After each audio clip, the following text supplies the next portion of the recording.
Hello and welcome to the newest episode of All Caps. I'm Isaac Anderson, your host, the author of A Song of Bones and the Garden Maze. I'm joined by none other than Mike Nunneley, the author of Dread and his newest novel, Scorn.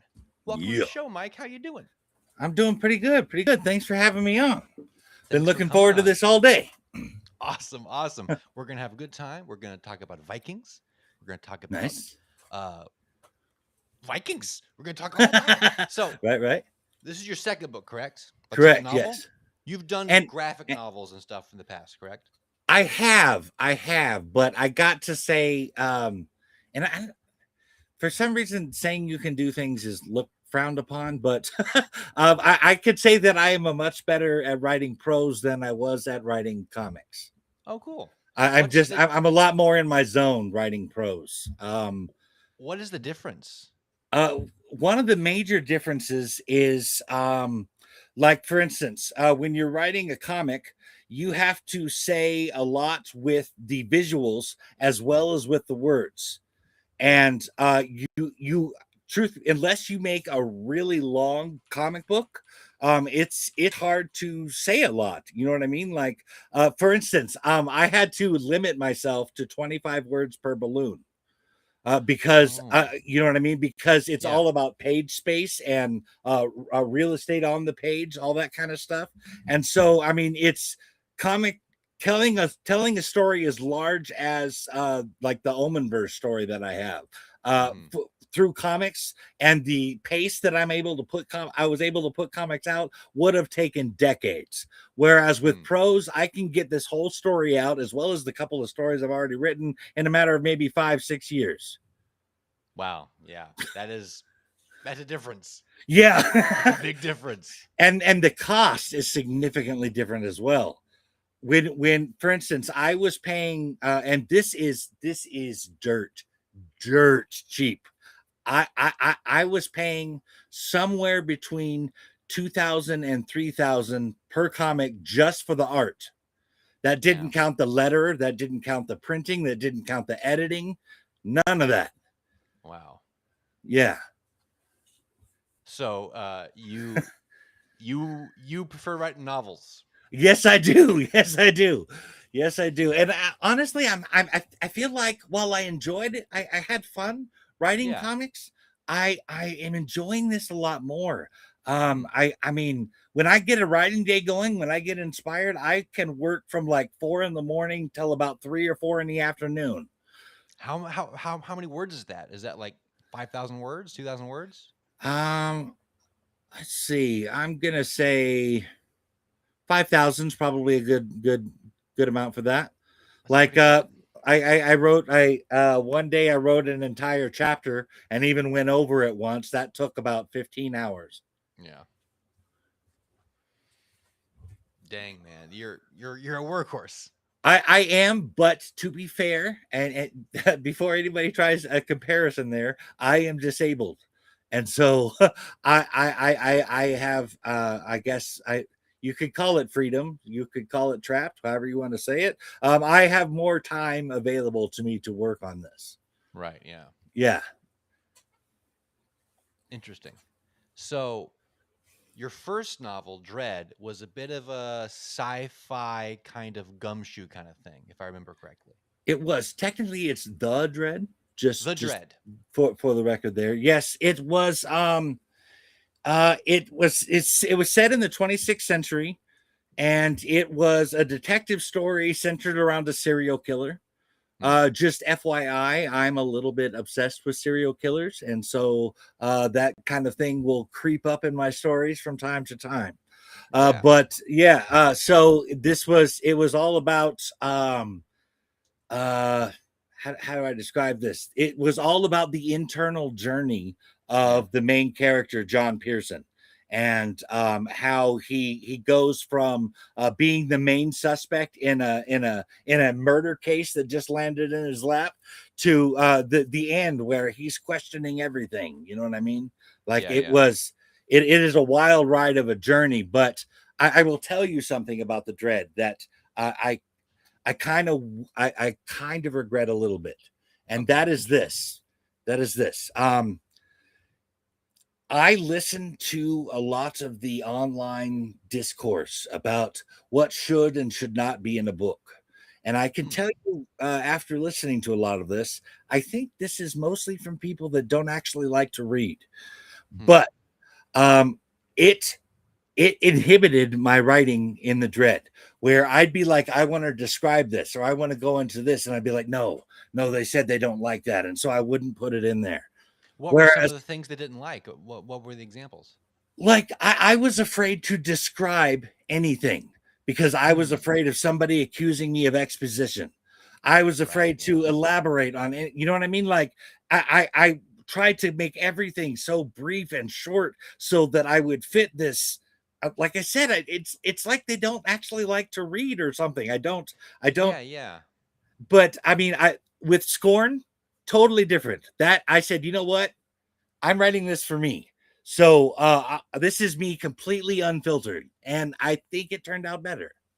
Cool. So Scorn is your new novel, and it's completely different from the Dread in setting and uh, Absolutely, maybe not yes. tone, but like one is the future with sci-fi stuff, and now we got Vikings with more like mystical kind of things going on. Right. So, what made you jump into that setting? Like it's such a genre switch. Well, one, I have I had a few different ideas for stories, a couple of standalone stories, and that's why the different settings or what Yeah. have you. But what Uh, with Scorn, one of the things I really wanted to do was I describe it as a love letter to Norse mythology and my Swedish heritage.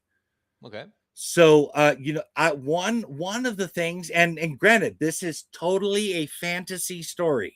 Okay, I'm not. This is not actual Vikings. This is not actual history. That said, when you say the word Viking, Mm-hmm. most people picture raping, pillaging, and raiding. They picture this kind of amoral people that are on some kind of savage suicide quest to go to Valhalla. And I just there is so much more to the Scandinavian people than that. And Yeah. as it's part of my heritage, I kind of wanted to show that in the score in Scorn. And Okay. so Yeah. Yeah. with the world setting itself, I basically wanted to do kind of an 8th century Viking type of a thing, but it like I said, it's fantasy.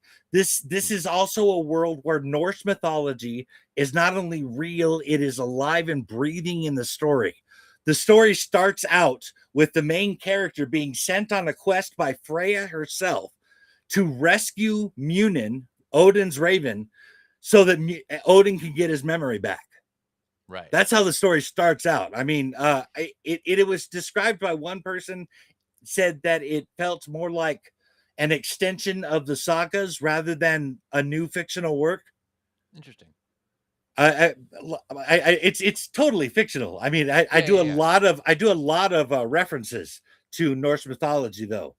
The thing with Noonan in particular, I got the idea for him out of one particular line. It says in the sagas that uh, one of the things Odin fears the most is the loss of his ravens, Hugin and Hmm. Munin, and Munin in particular.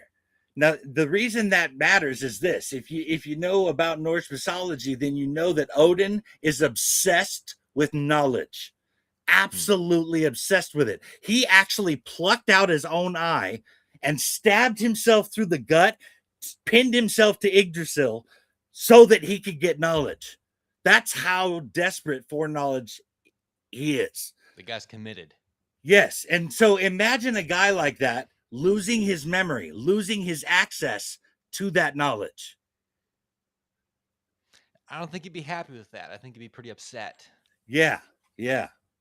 Yeah, and so I mean, it's connected to Norse mythology in that kind of way. But while there is ancient warfare in this, there is a big old huge battle right at the beginning. But there is more to their life than this. Hmm. For instance, the main character, he is a king. He is the leader of this army, obviously, but he's also a barley farmer. He's got some horses. He's got a kid at home. He's got a wife that he loves. You know what I mean? Like it. That when you go back to his main town of Kust, you see that there are blacksmiths, there are tradesmen, there are you know what I mean. I paint a picture of there being more to Viking life than raiding and pillaging. Right. Yeah. Yeah. Interesting. So you've taken some of your own family history, your family origins. You've taken the sagas, which you clearly know very deeply, and you're also taking some of the culture that's kind of overlooked in the Viking pantheon of Viking stories, and you're Yes. making Yes. something that's a little bit scary, a little bit violent. It is definitely violent. There's a lot of violence in this. If I would say it's scary. Okay. There is a particular murder in the book that I was genuinely uncomfortable writing. I don't want to tell you about Wow. it, but like when I was done, it bothered me for a couple hours. Like I had to take a Mm. break. It was it that so I mean the stuff when I say stuff is scary, that means that it bothered me. That these are things Okay. that scare me, that make me get weirded out. And so Gotcha. my idea is that if I'm not feeling it, I can't expect my readers to. Yeah. True. In my own work, I have had to take a break from writing certain scenes, and I write for younger readers. Mm. So the first draft of something is way too intense. It's like, okay, I gotta take a step back and figure out how to tone that down a little bit. And Right? usually I can fix it just by changing a couple of verbs. Mm. If a verb just is a little bit too juicy, it'd be a little bit too much. I have noticed, and here's a little thought experiment for you. Hmm. Try to imagine pick any word, I don't care. Pick any word and tell me that there isn't connotation to that word beyond just its definition. Hmm. A word even beyond its definition has a feeling. It has a taint to it. It has a Yeah. certain bent to it. And so changing the verbiage in something could have a vast difference. It like for instance, the difference between like having sex and fornication. Fornication has this judgmental overtone to it, whereas they both mean the same thing. Yeah. Yeah. That's true. That's true. Yeah. Um. So you've written is the dread considered grimdark, or is that No, the dread is not grimdark. I okay? classified the dread as paranormal cyberpunk urban fantasy thriller. Okay. And the scorn is now more in the grim dark genre. Yes, it is a Norse grimdark fantasy. Okay. So if a writer wants to get into grim dark, like in Okay. making it and producing it, what are some things to keep in mind approaching that genre? Because I assume, like all genres, there are certain marks you have to hit. Well, I got to explain this kind of from a slightly awkward angle. That's fine. I just wrote Scorn. And then I was told afterwards, this is a grimdark story. So I didn't set out to write that, but Okay. I have done some research on it, and I was like, you know what, this is a grimdark story. Okay. But the points that I have noticed on it is, one, things are often very bleak. Yeah. Things do not end well in grimdark stories. Um, Number two, they are often very violent. Hmm. Violence is key. And just imagine a world where Murphy's Law is dialed up to 11 and affects everyone in the world. That is grimdark. You're looking for bleak, violent stories with very dark tones, and typically, like a. This is not always. A lot of times they have like alpha male type characters, whatnot. Like for instance, I can't remember exactly how you said that on X there about expecting a winning a battle in dire consequence in a Oh dire yeah. situation, Yeah. that kind of thing. Yeah. So I mean, there's definitely some of that, but what I really got from it is that the main theme of Grimdark is violence and hopelessness. Hmm. You want to take whatever they love, whatever they hold most dear, and destroy it. Yeah. That is Grimdark. What is the attraction that, because that pitch doesn't sound good, but once you get into it, you're hooked. You're into it. So what do you think is the allure of Grimdark? Because it it seems like Well, it should make you depressed, but the opposite kind of happens. Like, oh, that was great. What is what's psychologically happening?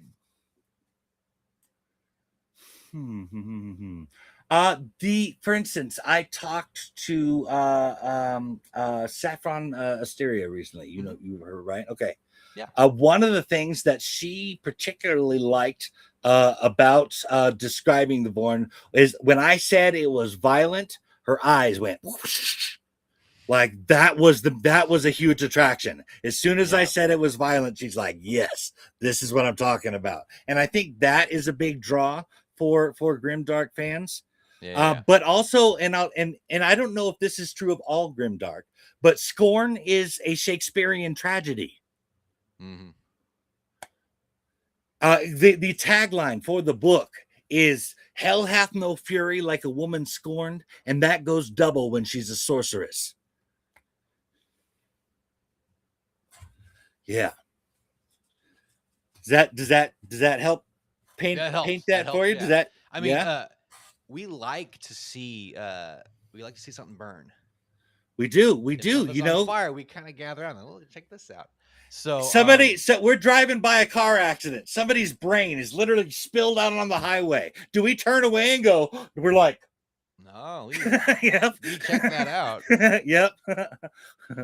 Man, okay. So when when did you notice the grimdark thing start to kind of blossom? I kind of noticed it maybe 4 years ago. People using the term grimdark anyway. Where do you think that did it start with Game of Thrones with George R. R. Martin stuff, or is that to is that grimdark, or is to my knowledge, are you familiar with tabletop role playing games at all? yeah. Okay, Warhammer is considered Okay. grimdark, and to my knowledge, that is the first place the term was used. But I am not an expert here. Gotcha. So we're saying tentatively, maybe Warhammer was where it started. Warhammer is the first place I know of where the term grimdark was used, and I even went back in when I was playing tabletop role playing games more regularly. When I brought up Warhammer, grimdark was often the first word that was used to describe it. Gotcha. Because it is so bleak and dark. I mean, there is nothing good about the world of Warhammer. Everything is just terrible. You make a guy that has even the smallest moral fiber, and he is a shining light in a world like that. Yeah, absolutely. Yeah. So how do you write a good Viking? Well, I guess I did it with a couple of things, and granted, but just to give you an idea, children of Ash and Elm, by the history of the Vikings by Neil Neil Gaiman? Price. No, Neil Price. Neil Oh, I know who you're talking about. Yeah. Pierce. I can't remember his last name. He's an archaeologist and a professor at Uppsala University. So I got a lot of my Viking stuff, a lot of Viking history and stuff from there. But in essence, what I did was I created a person who knew war, inside and out. They understood the basics of war. Like for instance, they and I actually borrowed a little bit from Samurai Belief in Yeah. this. in that for instance, he says that war is about, you have to focus on the defeat of your enemy and absolutely nothing else. He understands war on these fundamental levels, almost like on a Sun Tzu kind of level. Yet in this particular story, hubris it plays a part in what happens there. But what I wanted to show, and this is how I did it, I showed them as warriors first. Then I showed them as flawed humans next. I wanted you to see, like, even during the battle, for just a half a second, King Ingvar stops and he's looking at all of the people in his army that have died. And he just for a second, he thinks about all the people back in his kingdom of Cust that now don't have brothers, fathers, sisters, mothers, and just how that breaks down society in there. When you're talking about Viking culture and families, you're talking about a family unit that requires everyone to be there. When just one person is gone, everybody else has got to make up for it. So just the weight of what is all coming down on him was there. So it was about the painting the picture of the warrior, of the farmer, and of the broken man. Yeah. That's how I wrote a Viking. I like that. That's the kind of the modern Viking now has kind of been like kind of the same thing that happened to pirates. How to Train Your Dragon has kind of crucified the Vikings quite a bit. Mm-hmm. Same thing with Peter Pan did pirates. Right. People can go to the other extreme, make them bloodthirsty and savage and brutal, but that existed. But you're also bringing in the human element in with that, and seeing how that all fits together. That's interesting. And honestly, it is my opinion. And granted, I'm always leery about saying that I can do something or that I did do something, because people tend to judge that as pretentious or whatever. But I don't know. It is my opinion that there is real emotional depth in this story. Yes, there is violence. Yes, there is Vikings. Yes, there is a quest. Yes, there are berserkers. Yes, there is a shapeshifter that can turn into a 660-pound brown bear. But there's more. Yeah. That we're ultimately, he goes on a quest. He falls in love with a woman that he didn't plan on falling in love with. He has to tell her then, I have a wife and a kingdom at home. I can't stay here. Yeah. Hence the woman scorned. Yeah. Yeah. So this is your second novel. Correct. What did you learn from your first novel, and what advice would you give to people working on their first book? Because now you've put out a first book and done a second book, so I assume you have some wisdom when it comes to crafting that first book. Now, what should be done, what should be avoided? I don't know if I would label it wisdom. I could tell you what I experienced and what I learned, at least that much. Like I said, I was very inhibited with my first book, and that I think made, while I don't think the dread is bad, I think that the dread could have been much better had I not been so inhibited. So one of the big things I would advise is don't write the kind of book that you want to read. Don't listen to what other people tell you about what should or should not be in there or how you should write it. Let your voice stick out. Yeah. That is a big one. One of the other things I did between the Dread and Scorn was I read several books on writing. I read one specifically on writing novels, and it talked about structure and chapters, and it was rather elaborate. I spent several months just studying the craft of writing. Yeah. And I guess that is what I would recommend. When it comes to your first book, yes, I am saying write your voice, but I am also saying this: it is always best to learn the rules, the standards, and structures before you go and try to bend them, break them, or remove them altogether. Yeah. It's hard to convince writers to do that Mm-hmm. because you have a lot of free spirits and artists, and they have their vision, and they're all colorful and happy and full of spunk. But How did Picasso say that? Learn the rules like a pro so that you can break them like an artist. yeah, I think writing your first, like what you said before about before you jump into it, taking the time to really learn it. Um, Writing a book is it could be years in the making. Mm-hmm. You might as well spend a couple of weeks or a couple of months really, learning the basics of what it is that needs to happen. Absolutely. Um, so rather than just jumping blind into the water, running a marathon on your first try, do a couple of short stories, write a couple, do a couple of sprints before you get to the marathon. You know what I mean? Mm-hmm. And that is, in essence, even what I'm doing prose wise. I did The Dread, which is a standalone story. I did Scorn, which is a standalone story, and now I'm jumping into my series of books. Oh, So okay. in essence, that is how I went about it. So, what have you learned in these first two books that you're bringing into your series now? What for for me? I have projects that I'm not quite ready to do yet.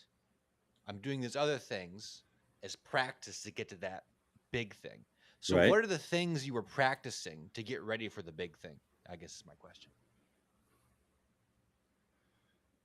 Hmm. Or we're just trying to get experience. Uh, you mean in between books? Is that what you're asking? Or Well, now you're jumping into a series. right, right. So, but first you start with these two standalones.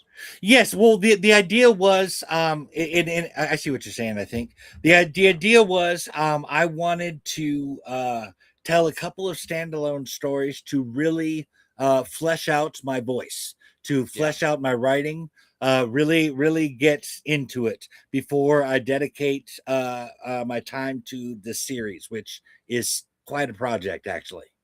right. Yeah. And what is can you talk about this series? Like, what are you Sure. exploring with that? I can. I am really into mythology. I have been since I first saw Jason and the Argonauts and Clash of the Titans when I was a kid. I just love mythology. It's the same reason I love comic books. I love Yeah. stories about extraordinary people doing extraordinary things. That is just I love that stuff. And so in the Omenverse, which is the series I'm talking about, I created, and this is not as easy as it might sound. I created a universe where all mythologies existed at the same time. Hmm. What is difficult about that is this, and most people might not think about this offhand. 99.9% of all mythologies tell you the version of history and creation and all of that as if they are the only ones in the universe. Yeah. So you could put 50 mythologies together that all say they're the ones that created the universe, and obviously I had to change a few things. But it is a mixture of that. It is also a mixture of supernatural and paranormal elements. I will. I, I don't want to go into this too much, but I will say Right. Yeah. this. Um, I have pursued spiritual experience, and by pursued I mean I have done blood rituals, seances, I have used Ouija boards, I have done, I mean, if you name it, I have done it. I have tried to talk to the dead. I'm here to tell you this: I had one undeniable experience, Hmm. one unexplainable experience, but most of all, my experience was this: I either don't matter to them or they're not there. Hmm. But that one undeniable experience, that one unexplainable experience is enough to root a fear in that paranormal. Yeah. Yeah. And so I can tend see to, that. yeah, I tend to add paranormal and supernatural elements to my story. If there's horror elements to it, it is often, to my stories, it is often graphic violence, the paranormal, or supernatural. Wow. Yeah. Are you comfortable talking about any of those experiences, or is that too out there? Um, I mean, I can, but I don't want to. I don't want to necessarily have a religious discussion. Okay, that's fine. I understand. Yeah, I'm not trying to convert people. I had an experience when I was in jail that absolutely changed my life. I went from being one person 1 minute to 5 minutes later being a different person. Yeah. Period. I know that I tried to do other things before that and it never worked. This happened without my permission or without my asking for it. It just happened. It is undeniable. I am a different man now. Wow. Yeah. And you're taking those experiences and you're putting them into this series now, and so you're drawing from real life things, and oh, that's Oh, that's that wild. it That's wild. in the dread. There, I had an experience. This I can talk about. When Okay. I was a child, I had what I understand now scientifically was a situation where my brain was somewhere half between consciousness and unconsciousness, where it was still dreaming, but yet I was awake. Yeah. Yeah. In this experience, I felt for some reason, I couldn't take hardly in any air. It was like little Yeah. shallow breaths. I couldn't breathe in. I looked over to the side and I saw, I don't know what else to describe this as. Um, I would call it a shadow figure. It seemed to be three-dimensional. It was black, just solid black. I was terrified when I Yeah. saw it. That's what I know. And yeah, so that experience I actually put into the dread. One of the Yeah. characters has a similar experience. It's kind of like I know there's that painting, that old painting of like the I don't know, some kind of creature. Like he's sitting on the sleeping person's chest. Yes, yes. Um, Same kind of trouble breathing, dark figure. I think this is a universal thing that people have experienced, and Yes, I looked this up, you're and tapping lots of into people something. have happened this, and it like I said, it is caused by being somewhere between you wake up and you're still dreaming, Yeah, yet still kind of aware on a yeah. conscious level, and it just messes Sleep with your body. paralysis. Sleep paralysis, yes, Yeah, yeah, but that's yeah, I try to happened to me use the things. twice. I didn't Really? see anything. I woke up and I couldn't move, and I was like, and I psyched myself into getting up and moving. Uh, I didn't see anything, but I have experienced that. well, I don't, I haven't done it. It hasn't happened since then. It happened one other time that in that apartment. I saw the same thing happen, but there was no fear the second time. Yeah. And it waved, it didn't say anything. It waved its hand like this, as if it wanted me to come. And I have no idea what I was thinking, but I got out of my bed and went to follow it. But as soon Oh. as I left my room, it was gone. Oh man. Oh, that gives me the EBGBs. Oh, that's scary. Yeah. Yeah, that messed me up pretty bad. Do you think there is something weird with that apartment, or is it just? Do you think it was all in your head? Well, like I said, being somewhere between that dream and awake state explains that to Yeah. me. I don't. I have not seen it outside of that apartment. It was only those two events in that one apartment. But Wow.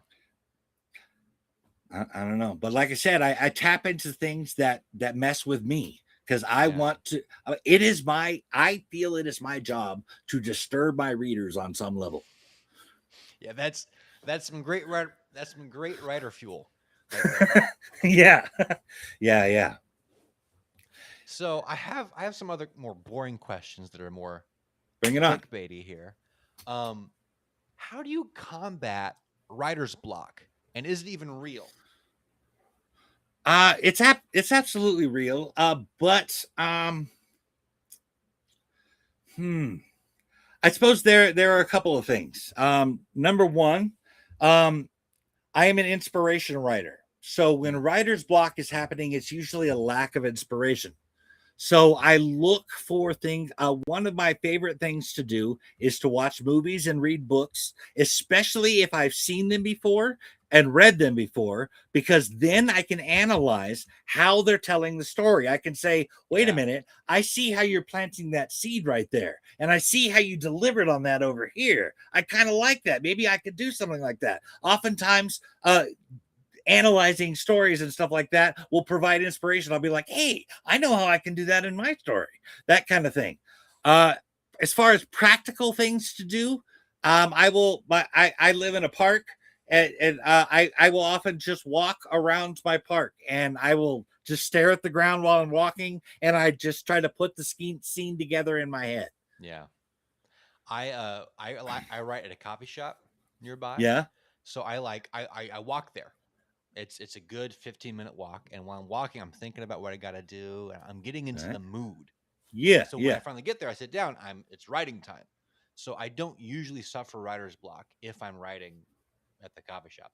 If I'm writing here in my office, it's a little bit harder because my brain wants to edit video, it wants to work on other things. My consciousness is more messy in this room than it is at the coffee shop. See, for me, I think it would be the opposite. I don't know that I could sit and write in a coffee shop. Interesting. I've kind of I like often, trained my brain that that's where we write. I've right? almost hypnotized myself that that's kind of what I do. And I know all about writer rituals. You got to sit, you got to be in just the right state of mind and just the right spot. I'm all down with that. I get it. I just, I spend, I write better at home. I don't, I Nice. got silence going on. Nothing to disturb me. Often I'll get up really early in the morning and start writing, and that's often some of my favorite parts of the day. However, having to wait for everybody else to wake up sucks. Yeah. So, is there a certain area in your house you like to write in, like you have your office for writing, or uh, you go right everywhere? here where I'm sitting. I am sitting where I write all the time. This Gotcha. I got a desk here. I actually watch TV, write all that kind of stuff on my computer. Hmm. So this is kind of my central work and entertainment hub right here. So you mentioned you like to review old things you've already experienced. Yes. What are some of your favorite movies and books, and what do you love to revisit whenever you need a refill in your creativity?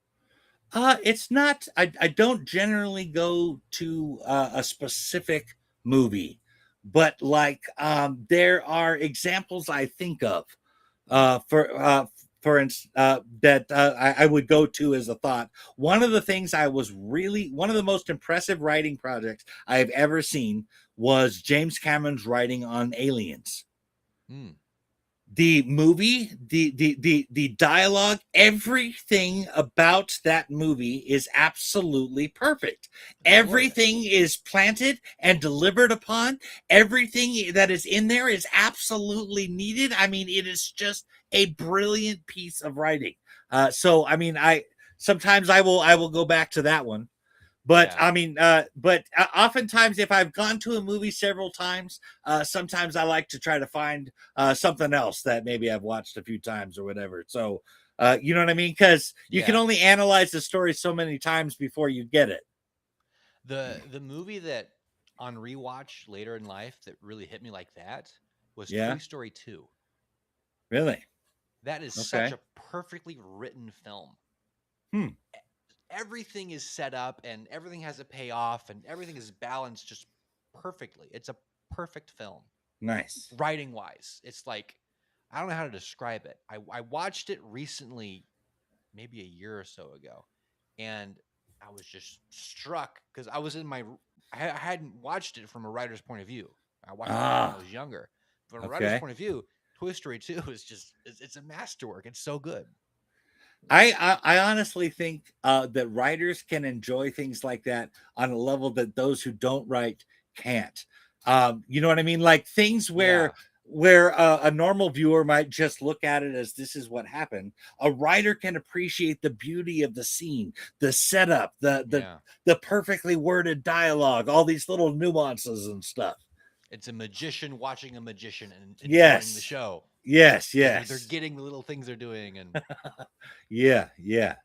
It is a that's lot of cool. fun. It is a lot of fun. I guess for Scorn specifically, things I watched for inspiration. One of the things that initially inspired it was actually The Walking Dead. Hmm.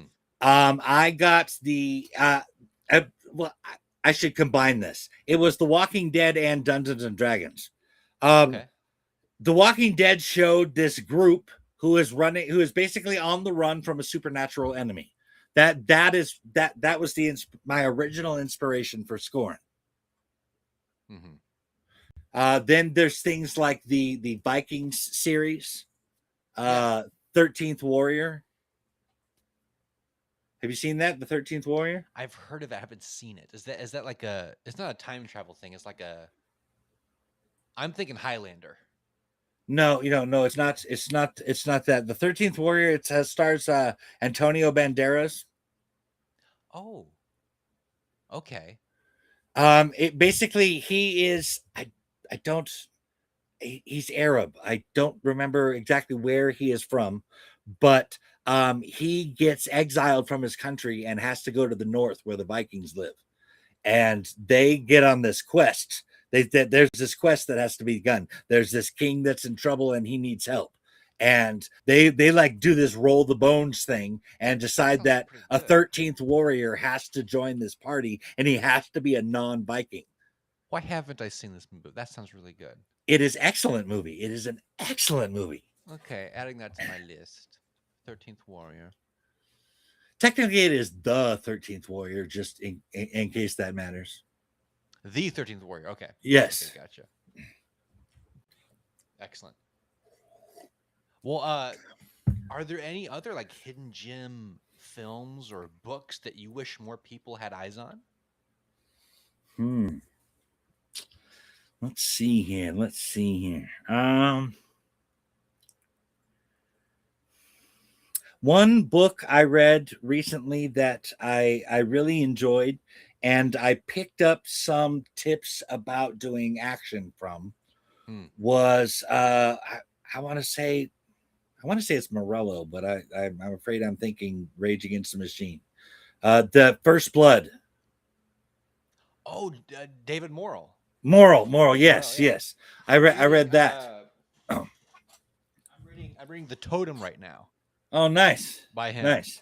It's he has such a. I don't know how he writes First Blood, but here he's so sparse. He's so less is more in all of his descriptions and dialogue and everything. It's Yes. it's very interesting. It's very fascinating to read. I don't know. I don't know. To be fair, when I read First Blood, I had the movie as reference. Yeah, Now, granted, the book and the movie are different, especially in their endings. yeah. Troutman actually blows Rambo's head off with a shot, or the top of his head off with a shotgun at the end of the book. There is no he goes off to prison for Rambo 2. Little bit of a difference. A little bit of a difference there, yeah. But I really liked how, like you're saying, he manages to, but I don't know if it's because I had the movie as a reference, as a mental Mm. reference. You know what I mean? I don't. Yeah, I, yeah. so I can't say it's necessarily his writing, but I know that like you're saying, he's able to say very little, and yet you're getting a lot from it. Yeah. And I guess I was Totem really is impressed by that. when was this written? Because it's zombies, Right? but it's like an early version of zombies. It's written in '97. So when did Night of the Living Dead, was that the '60s? Yeah. Yeah. So this is after that. So I don't. It's very fascinating because sometimes you're in the head of the zombie and you're thinking what the zombie's thinking. It's a lot more animalistic than same zombie rules though. You think it's dead, but it's up and it's not dead and it comes after you, and it's it's very. He's more playing with more like it's like rabies. He's going the rabies route. So it's more like the 28 days later kind of zombie rather than your typical Not really. I mean, well, it's there was 28 days later had the virus and it was all rage. yeah, They were like yeah. rage zombies. These zombies are more like they want to be left alone. They want to find a Interesting. dark, cold spot and just stay there. But they get hungry So and more then like an they I get Am thirsty, but Legend they're kind of scared of zombie. water. They don't like water, but they need the water. They don't like blood, but they need the blood. So they're going Ah, crazy in their zombie craziness. It's very fascinating. It's very fun. hmm. The totem, worth looking up. All right. All right. Another one I read that I liked, and this helped me with writing horror, Mm, especially with a slasher type horror in particular, was the Halloween had those movies came out in 2018. There was Halloween 2018, Halloween Kills, and then Halloween Ends. yeah, yeah. Right. Well, Halloween Ends sucks. We're not even going to talk about that. But I read the official novelizations of Halloween 2018 and Halloween Kills, and I picked up some nuances on how to write that type of horror that I didn't know before. Yeah. Things about how to deal with the violence and how to deal with a killer's perspective and stuff like that. It was the same kind of lessons where like stylistically where like I really picked up a lot of my show don't tell knowledge from J.K. Rowling. Right. Yeah. You'll notice, at least if you read my stuff, you'll notice that a lot of my descriptions of the world or what is being used or something like that is based on interaction rather than just Yeah. random description. Yeah. You don't. You just need to know they're in a living room. Hmm. You don't need the living room described that much. Maybe there's something weird about it, like there's no TV in here. That tells you a lot about the living room. That's all you need. You don't need Right. much more than that. I think like in the Dread, a scene is coming to mind where it was all about atmosphere. Mm, I made the guy in the story that was living in the apartment. He's on a drug that amplifies light. mm, So what we would see as a dim, dark room, he sees as a brightly lit room. yeah. And as you So, describe that, you're also upping the tension because you're yeah, waiting for the shoe to drop. right.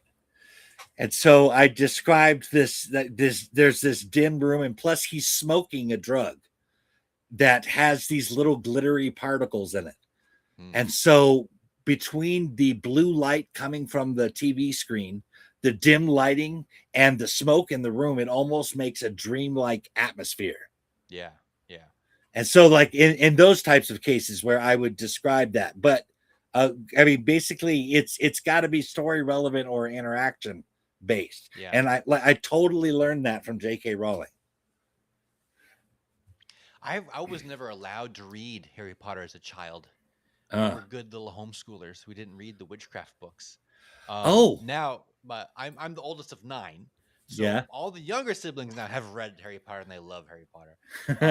But I it's a little bit past my time to pick them up and check them out. Um, but yeah, I love the simplicity of a lot of the books I read as a kid because they're right, written for kids. right, So description was, you know, downplayed a little bit because kids are going to get bored. But I think that makes for stronger prose. So a lot of stuff I read that's for kids usually read better than stuff strictly written for adults that are, you know, uh, really big, thick door stoppers. The right, adult wants the big door stopper, but the kid's not going to read it. So the writer has to make it much smaller. And I think in some ways that makes it a little bit better.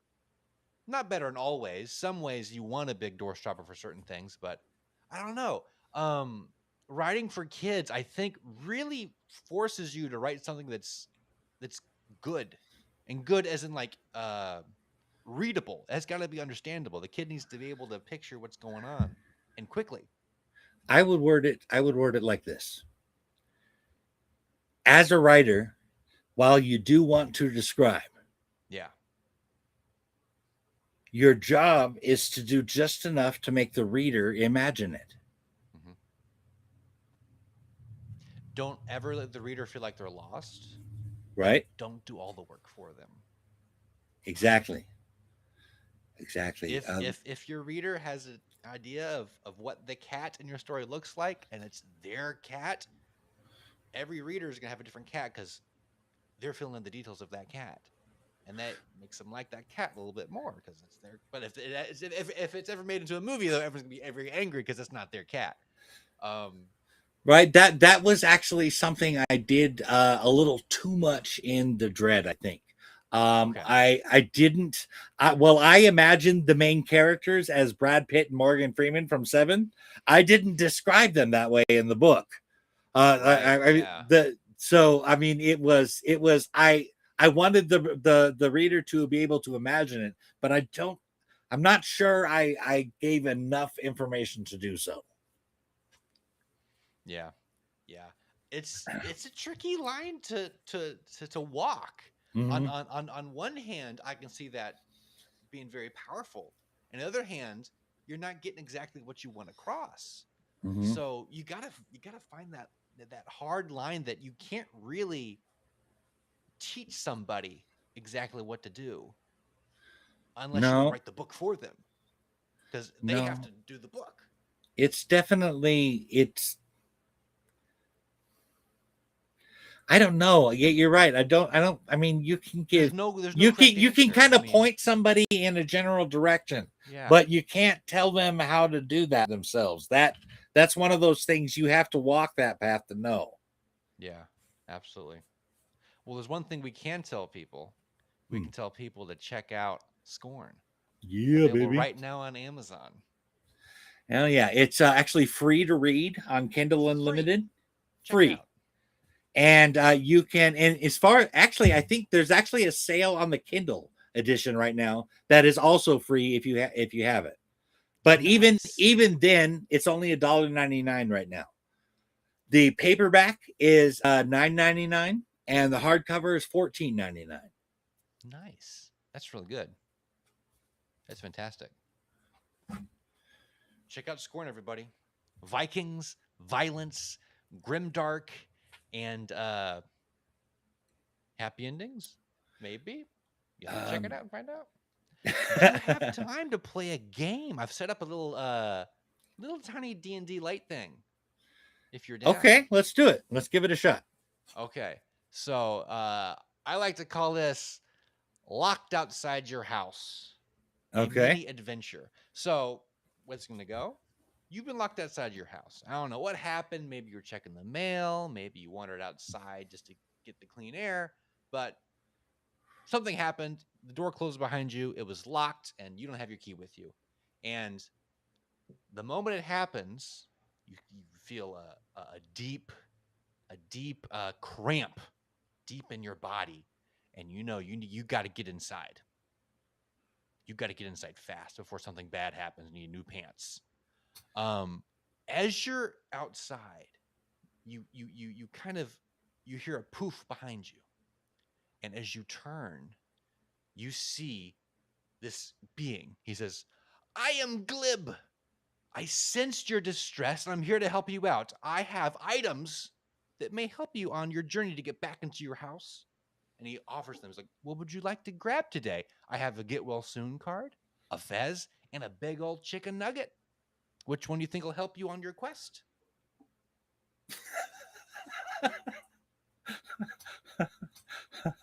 um, uh, well, okay. uh, how how about option one? Optional give. Okay, he hands you the get well soon card. It is glittery. It has some good weight to it. It feels like it's made of good stocked paper. You open Okay. it up and it has a little sad puppy that says, "I'm sorry, you feel bad," and it's been signed by like 20 people in like an office that you don't know. It was it Oh. was it was passed around. Um, as glibs away, and you're holding your get well soon card, you hear someone approach you from the sidewalk, and you look. It's Jeb the mailman. And Jeb's walking up. He's got packages. He's got mail. He looks at you, and he says, "Mike, hello. How are you doing, Mike? Always good to see you out and about." Yeah, I'm doing pretty good. How you doing today? Oh, I've been better. I have 2 tickets to the Nancy Drew experience downtown, but I got no one else to go with. And if you go to this thing with him, it might kill you because you hate Nancy Drew. You can't See. stand it. And Uh, he looks at your house. He looks at you. He's like, "You having trouble with your house there? What's going on? You look distressed. I can't get back in my house. Did you lock yourself out? What happened?"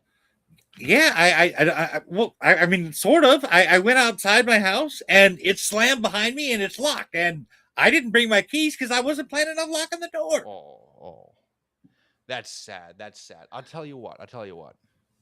If you come with me to the Nancy Drew experience, I'll give you. And he pulls out of his little chain on his belt. He says, "This is a universal mailman's key. It won't open front doors, but it might open side doors and gate doors. Do we have a deal? You'll come with me to the Nancy Drew experience. I'll give you the key. Well, And you know, if that's you go to certainly this thing, you'll probably die." this. I mean, this certainly sounds like a reasonable and generous offer. But I must ask, why would you do such a thing? Well, I grew up on Nancy Drew, literally. Right? We were very poor. We would take the novels from the library. We would smash them up into water and eat that for breakfast. So I have a soft spot in my heart for Nancy Drew. That must have led to some interesting doctor visits. The doctor loved us. We were his favorite patients, he said. I bet you had to come in often, what with all the eating books and stuff.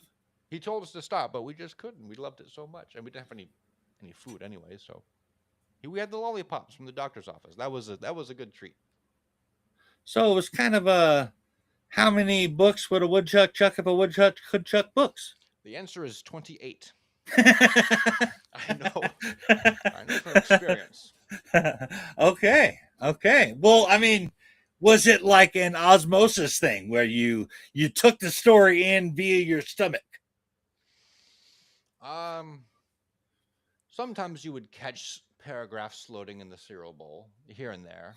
Never a full mystery solved, but Ah, I'm hoping to finally experience it, the Nancy Drew experience. I see. I see. And what are I mean, how is the security at this Nancy Drew experience? And what I mean, is there They any have danger in doing this? they've hired the Girl Scouts to guard the building. They're all dressed as Nancy Drew. I hear it's very very safe. They'll throw chemical cookies at whoever tries to break in unawares. I see. And I think that perhaps I do not gain the same amounts of security in Girl Scout guards as you do. Hmm. As you say this, deep rumble in your stomach. Oh, You are suffering. oh man. I'll tell you what. If you, this is what I can do. If you Yeah. can help me into my trailer, I will seriously consider it. He says, "Good enough for me." And Okay. he doesn't give you the key, but he does unlock the gate leading into your backyard for you. And he says, "I hope you get to feeling better soon, son." Oh, so do I. And I'm sure you and the whole neighborhood will know if I don't. So as you go into the backyard, you hear a poof behind you, and it's Glib again. He says, "Hello.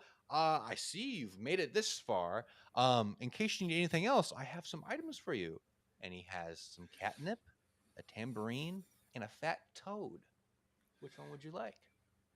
I would first like you to not notice the little bit of brownness coming down my leg right now as I'm having some Glib difficulty notices holding it in. nothing and Okay, everything because Glib is extra dimensional. I see. I see. So you're not going to tell anybody about that happening right Glib now, can't right? help but tell. Glib is telling 17 beings right now. Oh. Well, I kind of wish you'd have told me. I mean, I'm Glib about to remembers you burst said here, and that, now and he's going I'm, back in I'm time to stop Glib from telling other Glibs. And Glib kind of he gets kind of like, I'm getting a headache doing this. So what do you want? I guess I would not like the universe as a whole to know that I'm kind of doing the thing in my pants here. Okay, but do you want some catnip, a tambourine, or a fat toad? These are these are cosmically the best things to give you. I did the math. I see. Um, well, I have a cat. I'll take the catnip. He gives you the catnip and he woofs you away. And as you go to your backyard, the door into your house, the back door, is open. But sitting right in front of it and blocking the way is Grandma Batty. Grandma Batty is known around the neighborhood. She likes to wander around. You don't know where she lives, but she lives nearby apparently. And she sees you and she says, "Oh, have you seen my cat?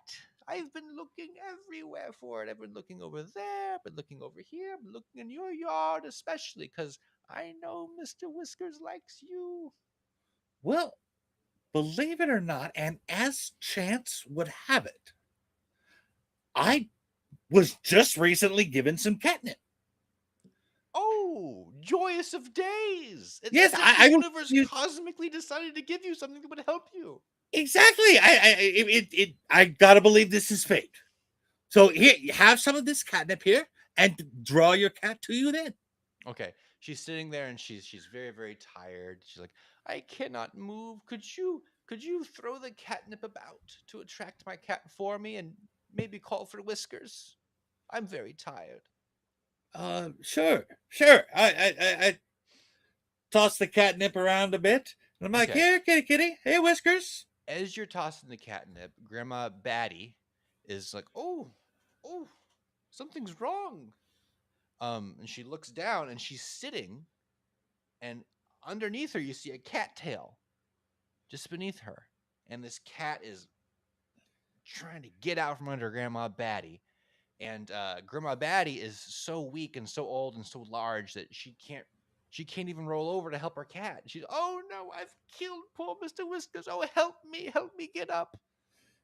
Okay, I'll go over and I will take her by the hands, Okay. and I will slowly try to lift her up out of the chair. Okay. You do so. And that cat darts out so fast and is rolling in the catnip. And Grandma Betty's like, "Oh, you've saved my poor cat. You've saved me. And you've saved yourself embarrassment. Go inside your house. I'm sure you need to go in there anyway." I do actually, although I must admit I'm halfway done already. So as you're darting past to go in the house, you hear a poof right in front of you, right in the doorway. And it's Gleb. He says, "Hello, there's one last step to your journey, I can tell. And what would you like to bring with you inside? I can give you a tub of banana butter, a stringy wig, and a gun." Um, well, I don't think I need a tub of banana butter. I feel, shall we say, lubricated at the moment. Mm-hmm. Um, um, a stringy wig might work because I am going to need to hide my shame and maybe disguise myself. Yes, perhaps. Um, the gun. Um, I can't think of a use I would need a gun for right now. I honestly, I'm a little focused on the one thing right now. Gleb understands, but Gleb cannot move unless you take one item. Okay, I'll go with the stringy wig. He hands you the stringy web, and Gleb spins and he disappears in a bunch of sparkles. And Okay. as he vanishes from view, you can see inside your house, you see into your kitchen, you see into your bathroom, but standing in the bathroom door is the real life Elvis. He says, "Whoa, mama." He says, "Oh, hey, Mike. Hey. How you doing there, Mike? I I hope you don't mind if am I in use your need of your bathroom real throne. quick." I I'm am in sorry, need what? of your throne. Oh, no. The king has to use the throne first, as the right of the king. The king might. I would hate to disrespect the king with what I might have to do if you don't let me in there. He says, "Listen, I gotta confess, I'm not the real Elvis. I'm an impersonator. But this is the final stage in every impersonator's life. I need to die on a toilet, and I've chosen your toilet. You cannot stand between me and my mission. Oh, okay. Become Elvis." Let's compromise. You let me handle my business before all the rest of this fills my pants, and then you can sit on the toilet.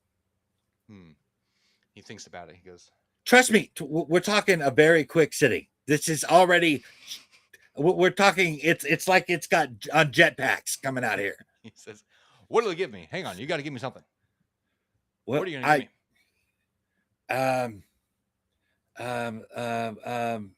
Let's see. What do I have? What do I have? You I have a have. Get Well Soon card and this country wig. How about well, would a wig help you? Papa's got a wig already. He All shows right. off the wig, and All right. it's pretty good, don't it? What about a sparkly, top of the line get well card? And I'm talking. This is top of the line stuff. Notice all the sparkles on it. I mean, you love the sparkles. Look at your uniform. Daddy likes the sparkles. Yeah. Daddy likes them. All right, you've convinced me. And he takes the Get Well Soon card. He starts rubbing it like on his skin to get the sparkles on. I'm like, you go on ahead, take care of your business. I'll go in there and die in a minute. Okay. So you make it to the bathroom. You're safe. You finish your business. You leave. Elvis goes in and goes, "See ya, mama." And he goes inside, closed door, and we hear him fall dead in the bathroom. But you have returned into your house safe and sound. Well done. This has been Locked Outside Your House, a mini adventure. Thank you for playing. Nice. How'd I do? You did pretty good. You got back into your house. I was a little bit worried that Elvis might be a problem. I mean, you could have used a gun to just shoot him. But I can't shoot the king, man. I can't shoot the king. Yeah, that'd be mean. Other guests I've had on, usually when it ends with a famous person, they immediately try to kill them. Oh. That's usually what happens in the show. Well, I am a musician. I play guitar, bass, and drums, and I sing. And I have respect for the man. I'm just not gonna just shoot him. That's good. We're not pulling a Dimebag Darrell on Elvis Presley. Well, excellent. You've been a marvelous guest. Everybody, check out SCORN on Amazon. Check out The Dread. Follow Mike Nunneley on Twitter, on Amazon, and wherever else he hangs his hat. Thank you all for joining us tonight. You all have a lovely rest of your evening. Goodbye and